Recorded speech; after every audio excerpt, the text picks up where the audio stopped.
किस तरह से और ये अधिकार इसमें आता है, रावण के अंदर जो इतना अभिमान था, अहंकार था, वो क्यों? ये उसने आते ही उसकी वो कहते हैं ना, उसके एहसास दिला दिए थे। जब ये पेट में आया तो कैकसी के रुआब कुछ और हो गए थे। पूरे 9 महीनों तक रावण कैकसी के पेट में रहा। कभी कैकसी ने आईने में अपनी सूरत नहीं देखी, उसने तलवार में देखी। ये भी एक रुआब, एक घमंड, एक अहंकार कि वो तैयार होती, उसकी आवाज में ही इतनी मगरूरी आ गई थी। वो नौकरों चाकरों सबके साथ तोचड़ाई से बोलती थी और साथ ही उसका ऐसा दबदबा था कि सब उससे घबराते थे। ऐसा कर, वैसा कर, मतलब ऐसा क्योंकि बेटा ऐसा आने वाला था जो शासन करने वाला है। रावण यानी कौन? और रावण जिस मां की कुख में आया है वो भी तो 9 महीनों तक शास्त्रों में कहा है कि कैकसी ने कभी कांच में मुंह नहीं देखा। उसको जब मुंह देखना होता था तो तलवार में देखती थी। तलवार निकाल के उसकी धार में, उसकी चमक के अंदर उसका चेहरा देखती थी। तलवार के अंदर चेहरा देखना मतलब क्या? यह भी एक प्रकार की मगरूरी थी। पर वो क्या करे इसमें? ये पेट में जो बालक था उसकी वजह से यह सब हो रहा था। पेट में आए हुए बालक जैसे होते हैं ना, वैसे माँ के अंदर उस प्रकार के आचार विचार दिखने लगते हैं, वैसे संस्कार दिखने लगते हैं। कोई पुण्यात्मा जीव आता है तो दान धर्म की भावना होती है, कोई पापी जीव आता है तो मौज मस्ती, घूमने फिरने की, पाप करने की, ऐसी प्रवृत्ति के अंदर ज्यादा मन लगता है माताओं का। ये संस्कार पता चल जाता है। अब ये अहंकारी ही था, बाकी बात बाजू में। ये तो अहंकारी जीव होने वाला था रावण, कि ये आकर के ऐसा ही करेगा, और वही हुआ। रावण ने करा क्या है? रावण का यदि सर्वनाश हुआ तो किस वजह से हुआ? ये उसकी अहंकारी मगरूरी की वजह से। अब दुनिया भले उस रावण को 10 मुखी कहे, राक्षस कहे, कोई राक्षस वाक्षस नहीं था वो। दुनिया भले कहे कि रावण ऐसा था वैसा था, उसका पुतला जलाए। जैन दर्शन के अंदर तो रावण को भी महान माना है कि भविष्य में तीर्थंकर बनने वाले हैं। ये तो ठीक है, प्रतिवासुदेव जो थे, और प्रतिवासुदेव नियाणा करके आते हैं तो नियाणा करने वाले सुख को छोड़ नहीं सकते, तो वो मर करके नरक में जाते हैं, तो रावण को जाना पड़ा। लेकिन रावण ने जो अपने जीवन काल में परमात्मा की जो भक्ति की है ना, वो अजब गजब की है। अष्टापद तीर्थ पर जाकर रावण और मंदोदरी ने आदिनाथ भगवान के सामने भक्ति और नृत्य किए हैं। मंदोदरी ने नृत्य किया और रावण ने वीणा बजाई, और उसके अंदर उसकी स्खलना न आ जाए, एक तार टूट जाता है तो कहीं ऐसा ना हो जाए कि कहीं आवाज की स्खलना से मेरी पत्नी की नृत्य और भक्ति में स्खलना आ जाएगी, तो अपनी भुजाओं की नस निकाल करके इसमें जोड़ दी। अब रावण की भक्ति कैसे होगी? रावण यानी कौन? आदिनाथ भगवान के सामने उसने जो भक्ति की है ना, उस वक्त उसने तीर्थंकर नाम कर्म का पुण्य उपार्जित कर लिया था। उस भक्ति के माध्यम से रावण के दिल में आस्था भी परमात्मा की प्रति इतनी जबरदस्त थी। जब भी रावण कहीं जाते, शांतिनाथ भगवान की प्रतिमा साथ होती। हर रोज उसका स्नात्र महोत्सव करके उसके बाद ही कोई काम करते। रावण यानी कोई ऐसा वैसा नहीं। रावण को तो जैन शासन ने बहुत ऊंचा स्थान दिया गया है। रावण की निंदा नहीं की गई है। ठीक है, उससे जीवन में एक गलती हुई, और वो क्यों हुई है? वो सब पूर्व के कुछ ऐसी ही कर्म कहानी थी। वैसे तो यह भी भवितव्यता थी, तो उसने सीता का हरण किया। यदि देखा जाए तो उसमें भी अच्छाई देखो। मैंने गत रविवार को आपको कहा था कि 29 रामायण लिखी गई है, 29। 29 में से किसी भी रामायण में आप बता तो दो कि रावण ने सीता के साथ रेप किया, बलात्कार किया। बलात्कार करने की चेष्टा भी की? नहीं, कोई रामायण नहीं कहती है। बोलो, हर रामायण में यही कहा है कि उसने अपहरण किया है। बलात्कार तो दूर रहा, चाहता तो वो कर लेता, भले होता नहीं था। सीता भी एक सती थी, वो जान दे देती, मगर ऐसा होने ही नहीं देती। लेकिन रावण ने ये काम ही नहीं किया, ऐसा मौका ही नहीं दिया सीता को। तो रावण कितना महान फिर? उससे तो खतरनाक रावण आज पैदा हुए हैं। वो रावण तो एक हुआ था और एक सीता थी। पहले थी एक सीता और एक था वो रावण। पहले थी एक सीता और एक था वो रावण। आज हर गली में रावण सीता उठा रहा है। कलयुग में कैसी उल्टी गंगा बहा रहा है। माता पिता को ठोकर श्रवण लगा रहा है। ये गीत के अंदर कवि ने बहुत अच्छे भाव रखे हैं कि प्रभु, ये कलयुग में कैसी उल्टी गंगा बह रही है कि आज अपने माता पिता को ही उनके बेटे व आधुनिक श्रवण वो उनको ठोकर मार रहे हैं। और उसमें ये बात रखी है कि पहले थी एक सीता और एक था वो रावण। आज हर गली में रावण सीता उठा रहा है। आज तो कितने ही रावण पैदा हो गए हैं। उस रावण ने क्या गलत किया है? जैन रामायण ही नहीं, कोई वाल्मीकि की रामायण, तुलसी की रामायण, किसी की रामायण में ये नहीं कहा है कि रावण ने सीता के साथ रेप किया है अथवा रेप करने की कोशिश भी की है। उसने डराया धमकाया कि मेरे साथ तू संबंध रख बस, इसलिए उसने बस सीता को समझाने का प्रयत्न किया है। बाकी सीता को छुआ भी नहीं है रावण ने, सीता को टच भी नहीं किया है रावण ने। तो फिर रावण कहां से गलत हुआ? ये बात समझने की है। लेकिन रावण के अंदर अहंकार था, मगरूरी थी। और रावण पेट में आया तो उसकी मां कैकसी में भी वही अहंकार, वही ठस्सा, वही जुस्सा। 9 महीनों तक ऐसे ठाठ से वो रही है। पूरा दबदबा रहता था उसका उस राजधानी में, उस राज में। सब कांपते थे, ध्रुजते थे, अरे महारानी आ गई, महारानी आ गई। ये उस जीव का प्रभाव था। तो ऐसा ये रावण जब बड़ा होता है धीरे धीरे, तो एक दिन तीनों बेटे बेटी, रावण, कुंभकर्ण, विभीषण, शूर्पणखा, सब बेटे बच्चों के सामने ये कैकसी बैठी है। और उस वक्त एक विमान जा रहा था आकाश से, और आकाश में जो विमान जा रहा था उस विमान के अंदर वही वैश्रवण जा रहा था। तब रावण ने पूछा कि मां, इस विमान में कौन जा रहा है? और कैकसी ने कहा कि बेटा, ये तेरा भाई जा रहा है। भाई? मेरा भाई? मेरे भाई तो ये बैठे दोनों यहां पर। अरे ये तो तेरे सगे भाई हैं, लेकिन ये तेरी मौसी का लड़का है। तेरी एक मौसी है, और वो मौसी की शादी विश्रवा नाम के राजा से हुई थी, कौशिका की। कैकसी और कौशिका ये दोनों बहनें थी। तो कौशिका मेरी बड़ी बहन, उसकी शादी विश्रवा से हुई, और विश्रवा का बेटा वैश्रवण, और वो आज तुम्हारे बाप दादाओं का राज्य वो चला रहा है, लंका। कि तेरे जो दादा थे, तेरे पिता रत्नश्रवा, उनके भी पिता सुमाली और उनके बड़े भाई माली, तो बोलो उनको मार करके इंद्र ने वो राज्य हथिया लिया था और उसके आदमी को बिठाया। अब तू कुछ कर बेटा, तू कुछ कर कि तेरे बाप दादा का वो राज्य हासिल कर वापस। और तू उस इंद्र को मारकर मेरे अंतर में बस यही है जहर पिलाया वापस।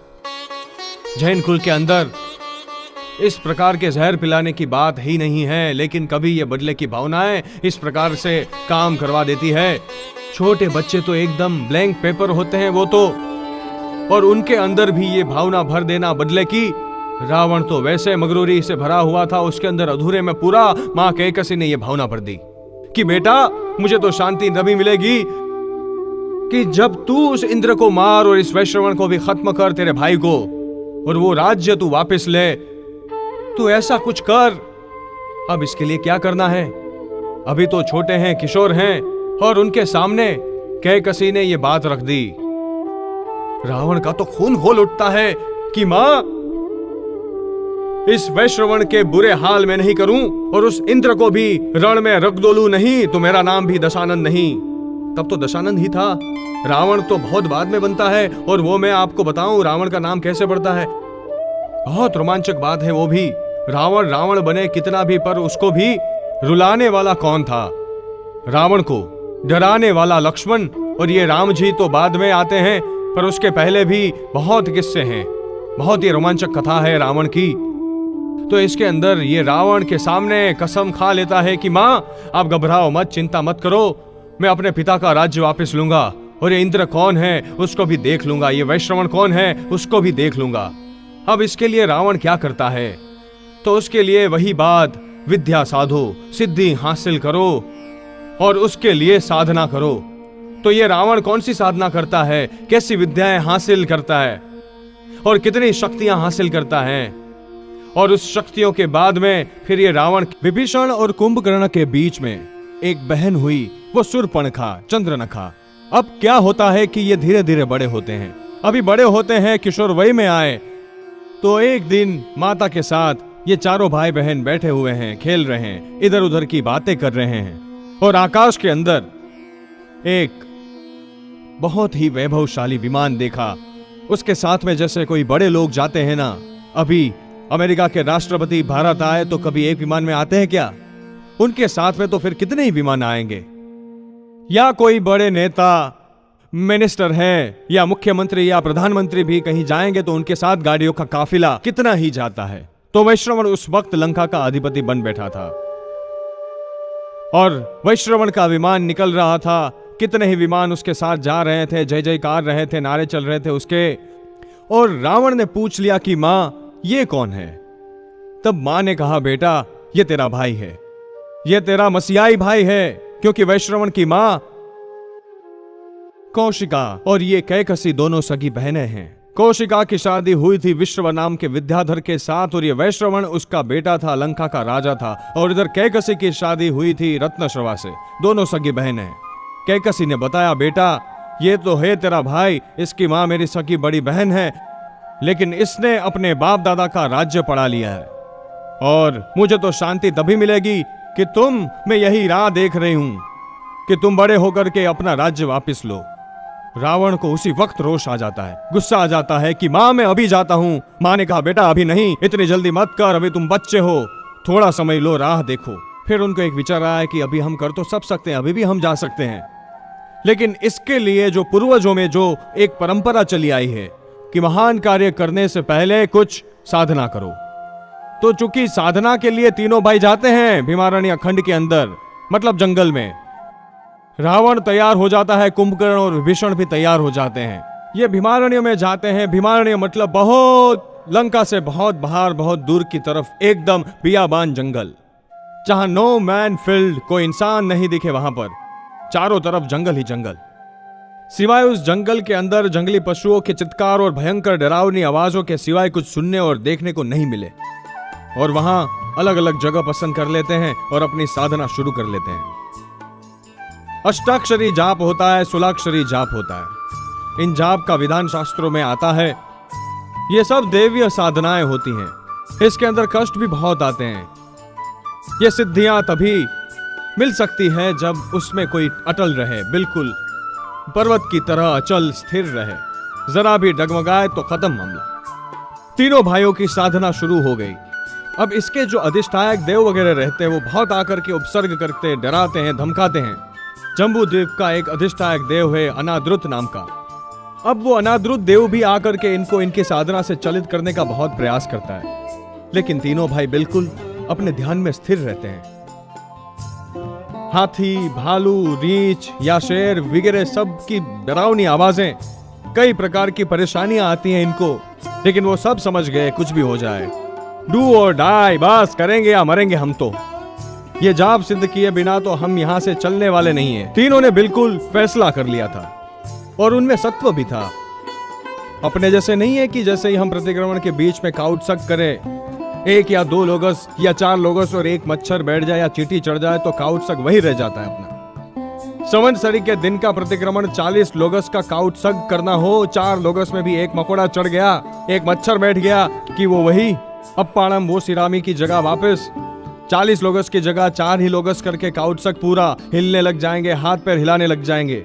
लेकिन उनकी एक स्थिरता, सत्व था इनका कि इतने उपसर्ग आते हैं लेकिन अडिग रहते हैं, जरा भी चलित नहीं होते हैं। अब उसके अनुकूल और प्रतिकूल कई उपसर्ग आए। माता पिता सामने आए, माता पिता बने आए, बोले बेटा हम बहुत दुखी हो रहे हैं, तू जल्दी आजा घर पे, ऐसा भी किया लेकिन कुछ नहीं। फिर दूसरे ने ऐसा किया कि माता पिता को बंदी बनाया, उनको मारा खूब, तो भी कुछ नहीं। तो तीनों भाई अभिग्रहित थे। फिर क्या किया, कुंभकर्ण और सब लोग अलग अलग जगह थे, तो कुंभकर्ण और विभीषण के सामने रावण को ले जा करके, देव माया है, रावण तो वहां है, लेकिन उस देव ने देव माया से रावण को बांध करके पटका और उसको मारा। रावण के सामने जाकर के विभीषण और कुंभकर्ण दोनों भाइयों को मारा जाता है, लेकिन रावण फिर भी चलित नहीं होता है। और ये दोनों भाई, रावण के प्रति का एक प्रेम था बड़े भाई का, माँ बाप के लिए इतना नहीं हुआ, लेकिन रावण का देख करके थोड़े से चलित हो गए। तो कहते हैं कि इनका थोड़ा स्नेह की कमी रह गई, तो रावण ने 1000 विद्याएं साध ली, कुंभकर्ण सिर्फ 5 विद्या साध सका और विभीषण को तो सिर्फ 4 विद्याएं मिली, उन दोनों को तो 5 और 4 में, और रावण ने 1000 विद्याएं सिद्ध कर ली। और जैसे ही वो विद्या सिद्ध हुई, फिर तो अनादरुद्ध देव भी वापस प्रकट होता है, उनके लिए एक नगरी बसा देता है उस जंगल के अंदर, स्वयंप्रभ नाम की। और उस नगरी के अंदर उसके माता पिता सब ऑटोमेटिक वहां जाते हैं। दादा भी थे उसके सुमाली, रत्नश्रवा उसके पिता, उसकी माता कैकसी, सब वहां आ गए, उसको बता रहे हैं कि बेटा ये तू क्या कर रहा है, कितनी ख्याति प्राप्त कर ली, वही देव नगरी बन गई, ये सब देव माया है। फिर उसने उसके बाद में फिर एक दूसरी चंद्रहास नाम के तलवार खड्ग, उसकी साधना है। उसके लिए 6 उपवास की साधना बताई गई है। 6 उपवास 24 करना पड़ता है और खड़े खड़े बिल्कुल ध्यान करना पड़ता है, 24 घंटे खड़े रहो और उसके अंदर मांत्रिक जाप करो। उसके बाद चंद्रहास नाम के तलवार, वो भी देवाधिष्ठित तलवार थी, उस तलवार की साधना की और वो खड़ग भी उसने ले ली वहां से। उसके बाद में रावण का लंका के अंदर, वो पाताल लंका में थे, लंका तो उनकी गई हुई थी, पाताल लंका में रह रहे थे, वहां अपने घर के लोग आते हैं और उसके बाद में ये साधना हुई, इससे रावण की ख्याति और बढ़ जाती है। अब उसी तरह से सुरसंगीत नाम का एक नगर था वैताढ़्य पर्वत पर, वहां पर एक राजा की राजकुमारी, और उसी राजा का नाम यहां पर दिया हुआ है। मई नाम का राजा और हेमवती नाम की रानी, और उनसे पैदा हुई मंदोदरी नाम की पुत्री, जो अत्यंत स्वरूपवान थी उस वक्त। उसके पिता को उसके लिए वर की चिंता लग रही थी, और उनको जब इसका पता चला रावण का, तो उन्होंने सामने से मांगा भेजा, और इनको भी रावण की शादी करनी थी। तो रावण की शादी फिर उससे, मंदोदरी से होती है। इस तरह से सबसे पहली शादी रावण की मंदोदरी से हुई।